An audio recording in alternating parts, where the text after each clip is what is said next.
had to control everything. I had to control it from beginning to end. I had to be able to manipulate it. I was having a hard time moving forward. I was paralyzed by a lot of fears. I was going through the motions as a Christian, but not being the Christian. The real Denise had some ugliness in her, some things about myself that I didn't even want to know because I'd buried so deep. A lot of people have the misconception now that it's a drug and alcohol program and that's where those people go. It's so much more than that. The people that come through Celebrate Recovery, the majority of them are Christian. They love the Lord, but they don't know how to handle these hurts, these bad habits and hang-ups. I still had pride issues. I was still a people pleaser. I still was more concerned with what other people may think in opposed to what God would do. In the past, I've struggled with many different types of sin. Anger, codependency, looking at the wrong thing on the internet. Self-abuse, cutting, it could be self-hatred. Eating disorders is huge. We have times in our life where we feel out of control. Is there any hope for me? Or is this it? Is this as good as it's going to get?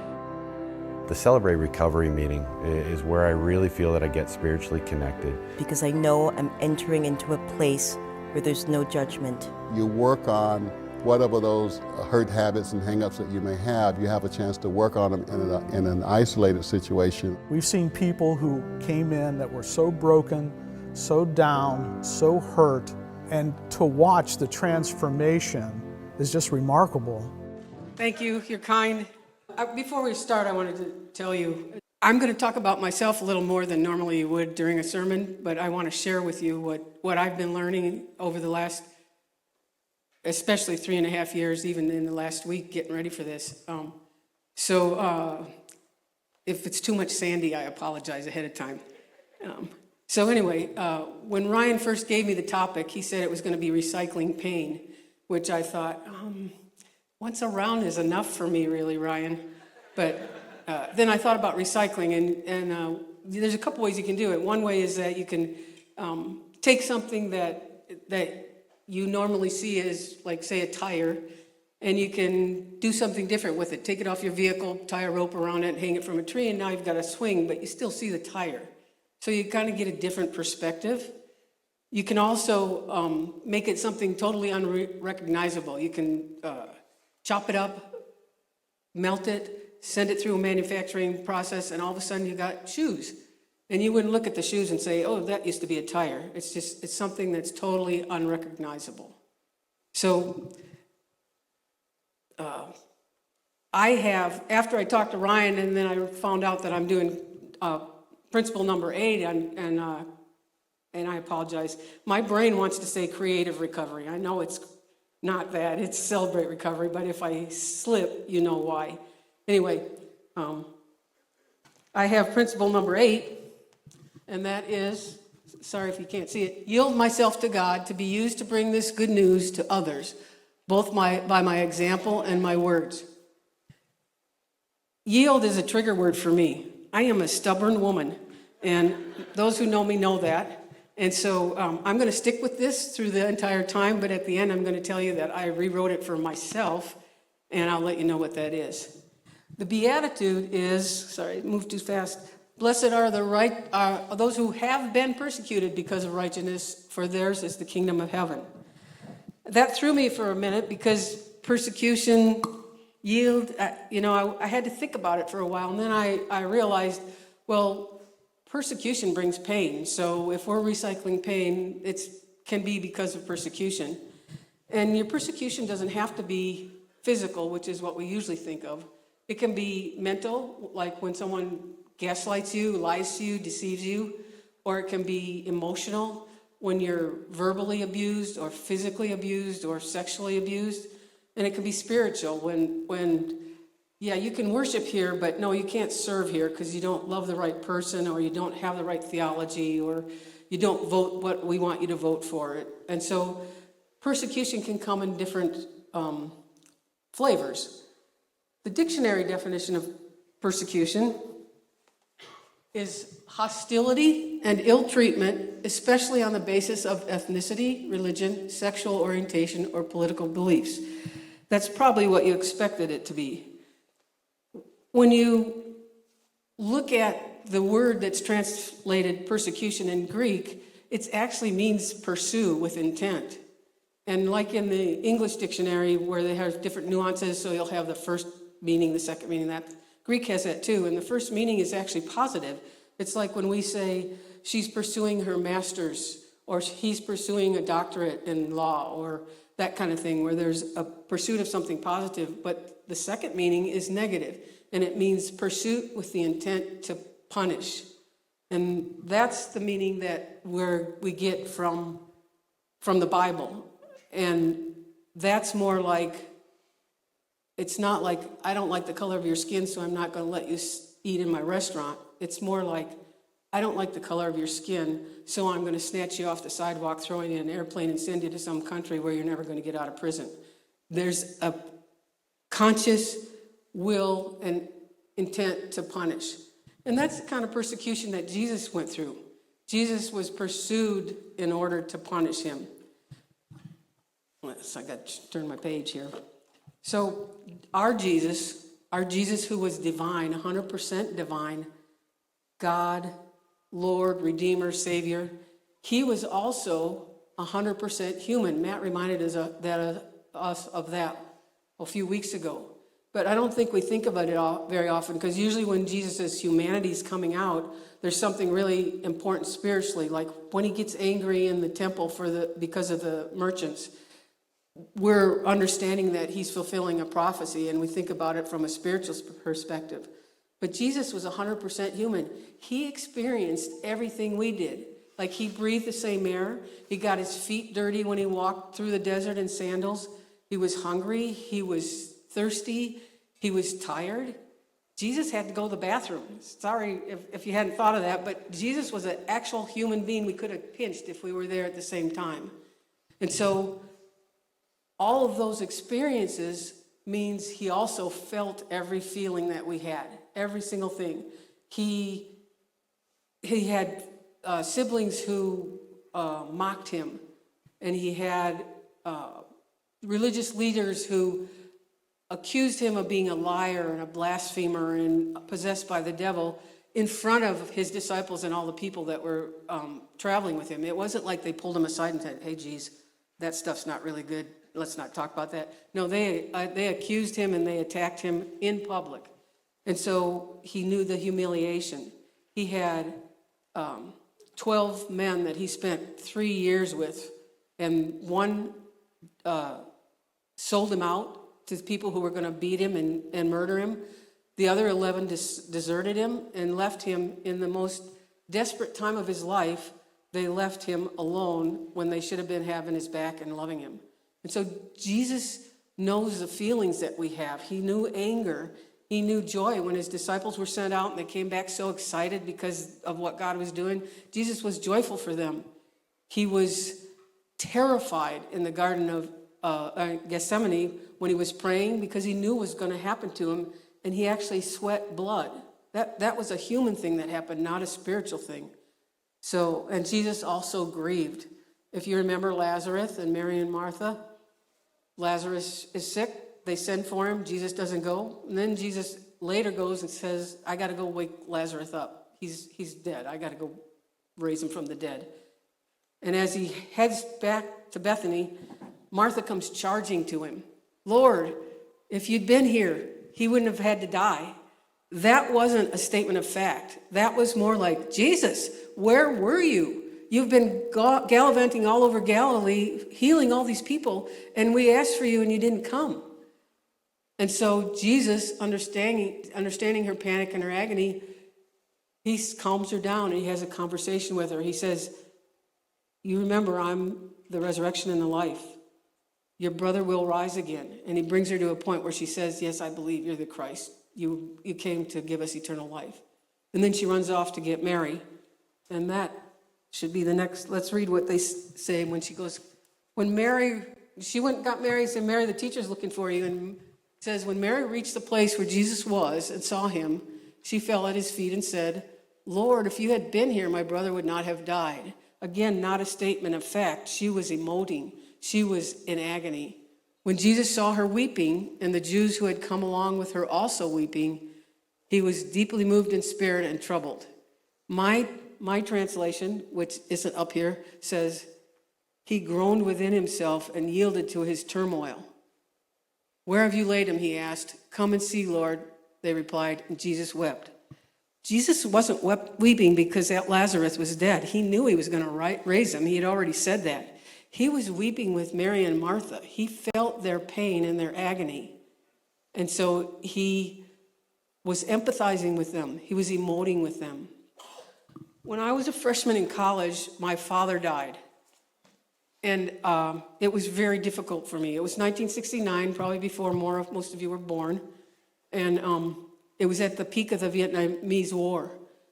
A friend of mine in high school had a brother who was in the Army, and he was murdered or killed in Vietnam a couple months after my father died. And so I went to the funeral.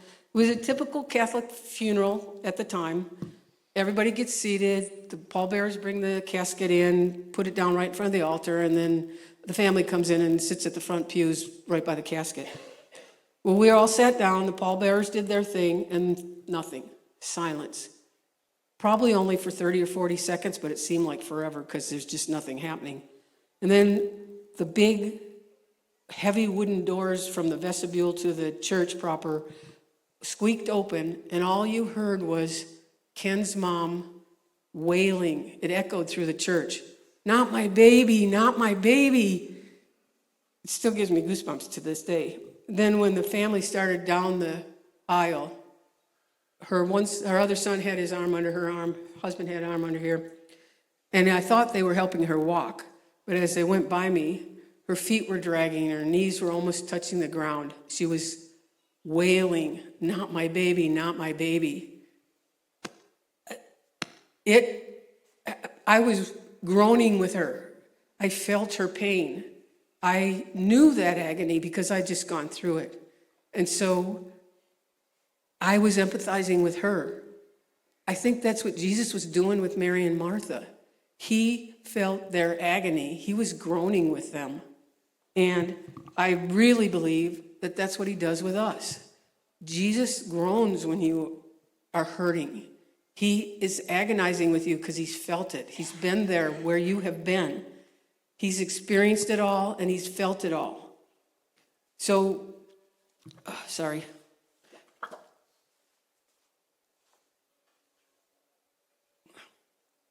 Lost my train of thought. Choo-choo went off the tracks. So, because Jesus feels what you feel, he wants you to choose to grab a hold of him. Kind of like the woman who bled for 12 years. She was anemic.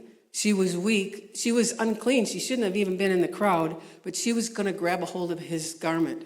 And when she did, she was healed. And Jesus said, somebody touched me, power went out of me. So when she came forward and said, explain what had done, what she'd been through and what had happened, he said, your faith has saved you. Go in peace. Be healed of your affliction. And that's what I think Jesus wants to do for us. He feels what we're feeling. He wants to give us his peace. He wants to help us heal from our afflictions, from our hurts, from our habits that we're trying to get over, from our hang-ups that we're trying to overcome. So, I'm losing it. Sorry, guys. Anyway, that's because there's another page. There we go. All right. Now I get it. So, there's a wise Nona who used to say to her children and her grandchildren, wherever there's a broken heart, Jesus is there. And I think that that's the thing that we need to remember. The music today was fantastic. It takes us right there. Jesus cares about what's happening to us, and he wants to help us have his peace. Now, you might not feel Jesus' arms around you, and you may not hear him whispering in your ear, but you could, as you spend your daily time in the Bible, the Spirit may speak to you, or when you're praying, or maybe on a sermon, or maybe your spouse or your significant other / partner puts their arms around you and just holds you while you sob into their chest. Or your friend sits with you and holds your hand while you're crying and listens to you tell about your pain. That's Jesus. That's people, brothers and sisters, standing in for Jesus to help comfort you and help console you. So as you do that, as you go for Jesus, as you reach for Jesus and try to grab a hold, as you start to heal, you start to, a scab starts to form over your hurt, or maybe you get a leg up on some of that habit that you're trying to change, or you're starting to kind of overcome the hang-ups. As you get farther along and you see light at the end of the tunnel, you can turn and look back, and then you can start to recycle that pain. When other people know about your hurt and what you've struggled through, they want to come to you and they want to talk to someone who's been there, done that. Someone who can say, oh, well, this really helped me. Or, yeah, that's not a good idea. Or just listen to what their hurt is because you know the same hurt. When Ryan interviewed me a couple years ago for grief, and he put my mug up on the... And afterwards, people came to me and told me about their cancer, and they came to me and told me about losing their spouse. And even this year, someone has come to me and told me about the sickness that they're going through. People resonate, if you share and they know that you're hurting or have hurt, people resonate with that, and they want to talk to someone who has had the same experience. But you don't have to wait for them to come to you. You can go to them. If you're divorced and you hear of someone that's going through a divorce, you can go and say, yeah, I've had the same thing. Tell me about what happened to you. Let them talk to you. If you have been told you had breast cancer, you can go and someone will tell that person, yeah, I've been there. You think having your boobs pinched is bad, wait until the rest of the stuff happens. You can help them get used to what's going to happen, help them handle it, and give them some compassion and some caring. So you're making this transition. You've looked back at what's happening, and you can look for something good, look for something sweet and precious that comes out of the suffering that you had. As I mentioned, my father died when I was a freshman in college, and that was really difficult for me. Slide 4, Susie. There we are. I was my father's daughter. I was a daddy's girl, and it was really, really hard. I want to call it a weekend drunk. I wouldn't call it an alcoholic because it wasn't a physical need. It was an emotional need. I didn't know what to do with my pain. And so for the next couple of years, I would go to most of my classes, do most of my work, but always made sure I was drunk on the weekend. And I wasn't a happy drunk, I was a sad drunk. So I was the kind that if you were my friend, you might get a call at 2 o'clock in the morning and me crying because I missed my father or because I couldn't find my Cheetos. It didn't matter which way you were going. And I had friends who really were kind and patient, putting up with that. And they were already living a life of seeking a Jesus-inspiring life. And so as we talked about religion and spirituality and all that sort of stuff, because I was Catholic, I started to turn my Catholic faith towards Jesus. And they helped me to get on my own path for a Jesus-inspired life. That was good. That was a good thing that I could look back to, a really precious, sweet thing that I could look back to. Fast forward many years, and my partner of 27 years is diagnosed with leukemia and has to have a bone marrow transplant. Ryan asked me if I was going to show a picture of us, and I said no, but then I changed my mind. That's us. I was a little chubbier then, so that's why I didn't want to put a picture up there. But I thought the next 3 pictures would give you a better idea of who she is. Go ahead, Susie. You can go through them fast. There we go. And then the next one. Yeah. She was a goofball. She loved life. She was happy-go-lucky. She loved to entertain. if you went to a party with her, she was usually in the middle of everybody telling a story that was so exaggerated that I didn't remember that I was ever there. But when you have a transplant, they give you steroids, and the steroids are designed to dampen your immune system so that you don't reject what's foreign to it. And they start you with a really high dose, and then the idea is to step you down until your body's used to it, and then you're off steroids. That didn't happen for her. She was on high-dose steroids for 3.5 years because every time they tried to step her down, she got sick, which is what rejection is. So the steroids don't just work on your immune system, they work on everything in your body. They attack your large muscles first. So she took a step one day and fell and never walked again. They make your bones brittle, so when I would try to grab her or put my arms around her to lift her out of her chair to the wheelchair, you could hear and sometimes feel the bones crunching. It makes your head like you've got Alzheimer's. Simple things are confusing. Your lungs get weak. She had to go on oxygen. Her pancreas was angry, so she had to go on insulin, and pretty much lived in a recliner for the next 3.5, 4 years. I grieved as I watched that happen. She was a track athlete in high school. We played golf, we played basketball, we played baseball, we whitewater rafted, we hiked, we kayaked, we were very active. And now she had turned into a totally helpless, dependent, probably depressed person who didn't want people to come see her anymore because she was embarrassed by what the disease and the medical stuff had done to her. So I grieved for that. And then when she just couldn't fight anymore, her body gave up and she gave up and she passed, I grieved for me because I lost my life, my future, everything was different, everything had changed, and I was a mess. But we had good friends in the Pacific Northwest that love us, and they checked on me. I only had to call 3 of them, and they passed it around to everybody what had happened and that Terry had passed. They checked on me every day. They made sure I had food. Some of them went with me to business appointments because my head was like Alzheimer's then. I was just such a mess. One of them was a retired realtor, and she made sure I had a real estate agent who had integrity and wasn't going to take advantage of me in the situation I was in. And then there came the question about funeral, and I said, no, she didn't want a funeral. And they said, well, how about a celebration of life? And I said, I just don't have it. I can't do it. So they said, we'll do it. And they got together, and they sent out evites, they made food, one couple opened their home and decorated and invited everyone who came to tell me. All I had to do was show up and let them tell me how much they loved her.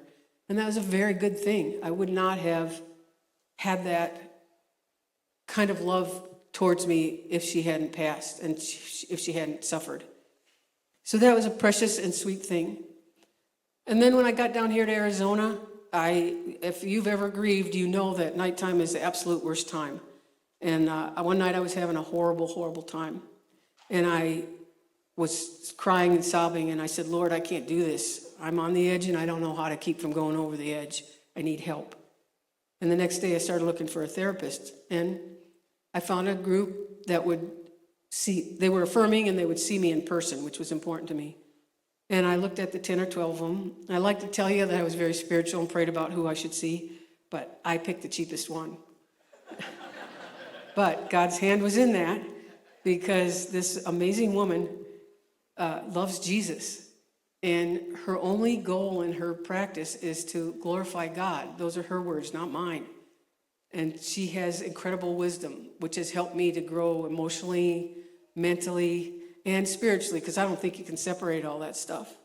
And so that was a very, very good, very precious thing for me to be able to walk out of my grief a little bit. I mean, it's still there. One of the songs today made me cry a little bit. It's just, it never goes away. It just changes. So the last thing, and actually the most important thing, is that I found the church, I found the well, I found all you amazing people. We wouldn't have looked for a church if she hadn't passed because we didn't feel comfortable in churches, but I knew I needed it. So I find them well, and we are a church that offers God the sacrifices that he demands. We care for the orphans at Niño de Baja. We feed the poor and the hungry at Feed My Hungry Children, and with the Angel Tree, and with going down to the border to help the aliens, immigrants who are seeking asylum. We seek justice and righteousness by organizing the protests and going to the protests and calling our Congress people and saying, stop this hatred, stop this ugliness. We are reflecting Jesus to the community around us, and that's really, really sweet. Some of you, I don't know very well yet. You're acquaintances. I see you at church and we say hi, we worship together. Some of you have become friends. We can sit out on a patio, have dinner, share a book, just have good conversation and care about each other. And then some of you have become my tribe, my chosen family, where I'm encouraged and lifted up. Well, where if I have a need, there's always some ones who are happy to help. You're not feeling well? I'll DoorDash something to you. Hey, check out this thing on grief. You might be interested in it. Listen to this music. It'll really touch your heart. Check out this Trent Tribe video. It's really good. People hug me like my grandma hugged me, making me feel safe and secure and loved. And that's really, really important. That's sweet and precious to me. So that's a way of recycling. I look back and I can see something good. I change my view of what happened. But I can also make something look totally unrecognizable. When those people who have experienced the same thing you or I have come to you, you can comfort them. You can stand in for Jesus. You can be the person who helps them find their peace. But you don't have to wait for them to come to you. You can go to them, like I said earlier. And you can,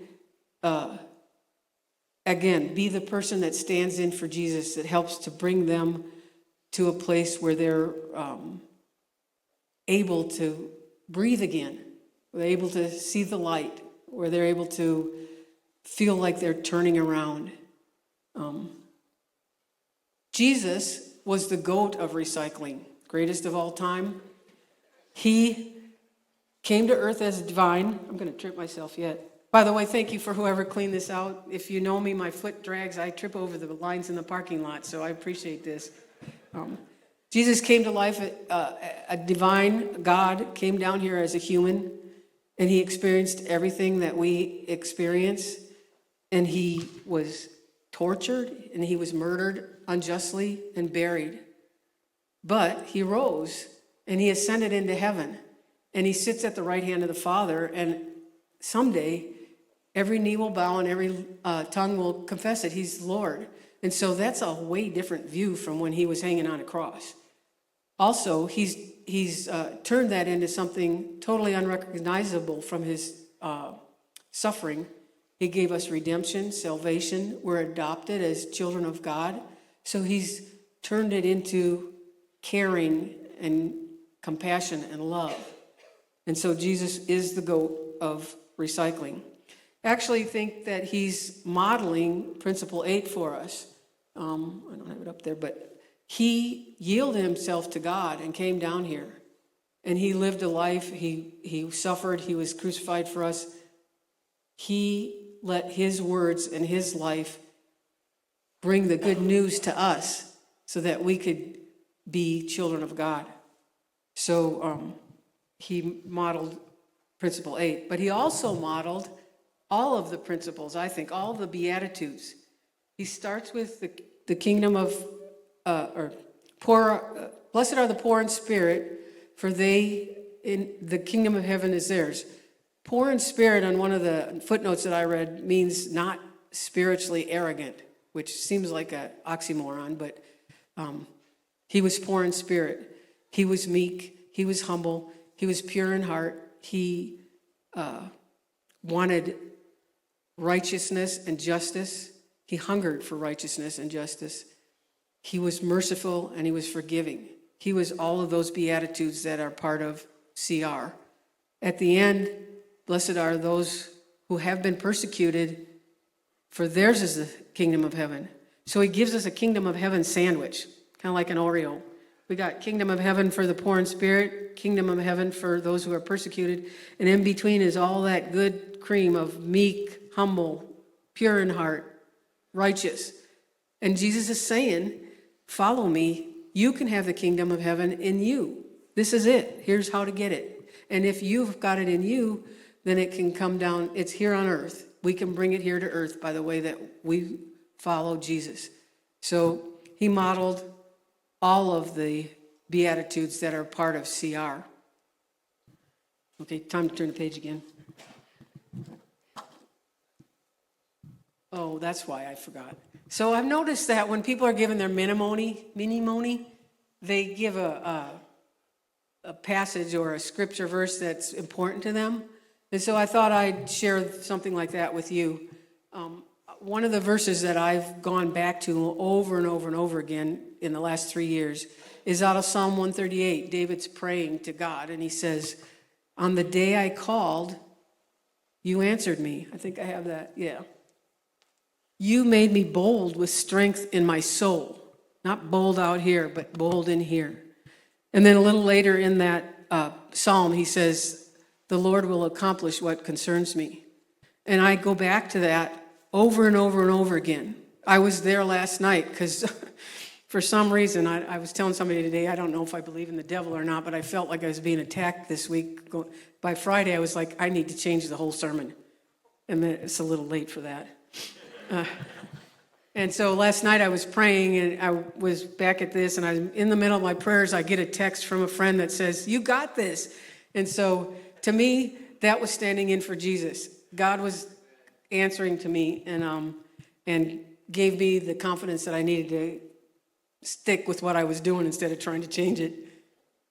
So I told you, I think I'm getting through this fast, but then you'll have time to go to breakfast. My rewrite for number 8, that's the last one, Susie. Sorry if I'm confusing you. I wrote, as I walk with Jesus and grow in relationship with him, our words and our lives will be used to help others heal and grow. To me, that's what CR is. Those are people there who have been through all kinds of different stuff, just like Jesus. And they share with us or you what they've been through and how they got through it. That's the thing that's the hardest. How do I get through this? And so to me, CR is all about people who have been there, done that, who are willing to share with you and help you get on the same track and help you heal from your hurts. Get a leg up on the habits that you're trying to change. Overcome the hang-ups that are probably from trauma, which is hard to get through. And so I think that's what CR is all about. And to me, that's those people who are willing to be a part of that and bring you in are people who are standing in for Jesus. And so that's what Principle 8 is to me. Yield, I don't like the word, but I respect CR for having it. And this is just for me, for my how I do it. But those people who are active in CR and people who are willing to go to CR, all of that is standing in for Jesus and giving you an opportunity to grow. So thank you for your patience. Let me close in prayer, okay? Dear Jesus, thank you for what you've done for us. We don't even understand most of it, but we're so thankful that you came, that you know what it's like for us to hurt and struggle, and that you've grown with us, that you feel it, and you want to give us your peace and help us to heal from our afflictions. Thank you. Thank you. We love you, and we appreciate you. And thank you for throwing the cloak of your name over us so that we can approach God. Amen. And all the people said, all right, thank you.